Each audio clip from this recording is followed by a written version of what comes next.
बिहार में सरकारी स्कूल के शिक्षकों को 8% जो आवास किराया भत्ता ज्यादा जोड़ करके दिया जाता था, अब वह उनको नहीं मिलने वाला है। यानी कि अब बिहार के सरकारी स्कूल में पढ़ा रहे शिक्षकों को 8% जो सैलरी है वह कम करके मिलने वाला है, क्योंकि जो इसके तरफ से विभाग की तरफ से जो है वो नोटिफिकेशन जारी कर दिया गया है और कहा जा गया है कि अब जो है वह बिहार में सरकारी स्कूल में शिक्षकों को जो है वह स्कूल के पास ही सरकार जो है वह रहने का जगह व्यवस्था करवा देगी। और जगह जब व्यवस्था करवा देगी तो जो 8% आवास किराया भत्ता जो जोड़ करके सैलरी में दिया जाता था वह अब नहीं मिलेगा। अब जगह उपलब्ध करवाने में सरकार इन्हीं पैसों का उपयोग करने जा रही है। दरअसल विभाग की तरफ से नोटिफिकेशन जारी करके कहा गया है कि कुछ ऐसे शिक्षक हैं जिनको अपने घर से काफी दूर स्कूल जो है वह पढ़ाने के लिए जाना पड़ता है, आने जाने में उनका समय बर्बाद होता है, पैसा बर्बाद होता है, इसलिए जो है वो विभाग इस तरीके का जो एक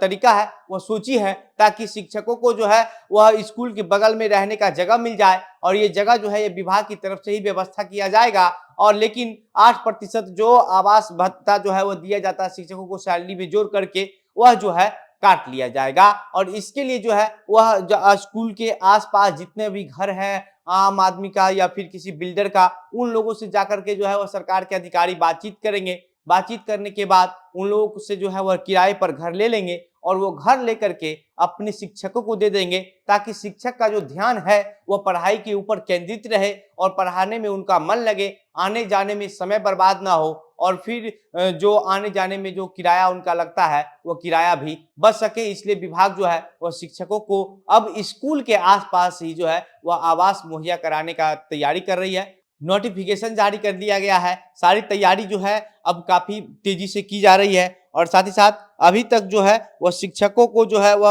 8% का जो आवास भत्ता है वह जोड़ करके मिलता था। दरअसल आधिकारिक जो जानकारी निकल करके सामने आई है उसके अनुसार जो है वह शिक्षा विभाग शिक्षकों के का जो सैलरी है वह देने में लगभग 33,000 करोड़ जो है वह खर्च कर रहा है, जो विभाग के वार्षिक बजट का जो लगभग वह 80% 40,450 करोड़ रुपए आता है। इनमें से सरकार शिक्षकों को 8% की दर से आवास किराया भत्ता यानी कि एचआरए के रूप में जो है वह लगभग 2500 करोड़ रुपए का खर्च कर रही है। और इसीलिए जो है अब शिक्षा विभाग सरकारी स्कूल के शिक्षण मानकों में सुधार के लिए शिक्षकों की आवास की व्यवस्था करने के लिए एचआरए पैसा का जो है वह उपयोग करना चाहती है। विभाग के एक बड़े अधिकारी हैं, उनका कहना है कि शिक्षा विभाग जो है वह अपने विचार को क्रियान्वित करने के लिए 2 मॉडल पर काम कर रहा है। इच्छुक पार्टियों से औपचारिक सुझाव मांगने से पहले ही स्थानीय न्यूज़पेपर में विज्ञापन दिया जा चुका है। अधिकारी का कहना है कि सबसे पहले शिक्षा विभाग ने मकान मालिक, बहुमंजिला इमारतों से मालिक से रुचि की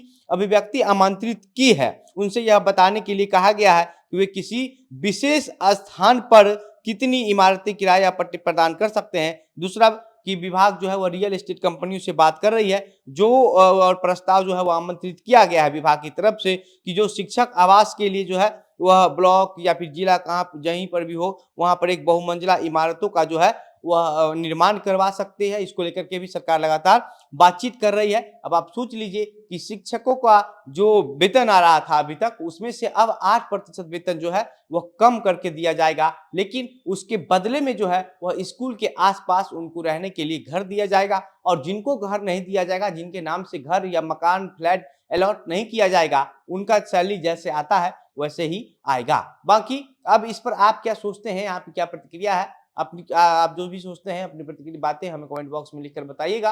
वीडियो को शेयर कीजिएगा। मेरा नाम घनश्याम सिंह है और आप द बिहार प्रोजेक्ट देख रहे थे। बहुत बहुत धन्यवाद।